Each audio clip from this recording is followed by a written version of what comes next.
ചേച്ചി ഒരു കാല് മുറിഞ്ഞു. അപ്പൊ അവള് അന്നേരം എന്ത് ചെയ്യണം? അടുത്ത കാല് ദേവി ചെയ്യുമ്പോ അല്ലാതെ രണ്ടും ഒരേപോലെ മുറിച്ചു. ഇന്നിവിടെ ചക്കപ്പടയണിയായിരുന്നു കേട്ടോ. ആരൊക്കെയാ ചക്ക പൊറുക്കുന്നതെന്നും ആരൊക്കെയാ ചക്ക കഴിക്കുന്നതെന്നും ഞാനിപ്പോൾ കാണിക്കാം. ചക്ക പൊറുക്കാൻ മടി പിടിച്ച് തന്റെ കുഞ്ഞിന് പാപ്പം കൊടുത്തോണ്ടിരിക്കുവാണ് ചിപ്പി.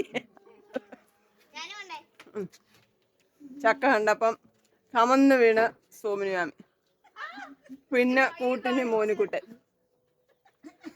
കൊച്ചോള് പിന്നെ ചുമ്മാ അവിടെ ഇരുന്ന് ചക്ക തിന്നു കേട്ടോ. ഉപ്പു പിന്നെ ഇപ്പൊ ഇങ്ങോട്ട് വന്നതേ ഉള്ളൂ. ചക്കയുടെ കൂടെ അവള് ജോലി ചെയ്തു കേട്ടോ. ഈ ഇരിക്കുന്ന ചക്ക ഇച്ചിരി അരിഞ്ഞാണ് തിന്നായിരുന്നു.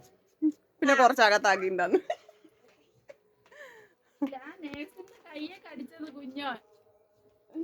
നേഴ്സിന്റെ കയ്യെ കടിച്ചോ? അപ്പൊ നമ്മുടെ ചക്കപ്പടയാണ്.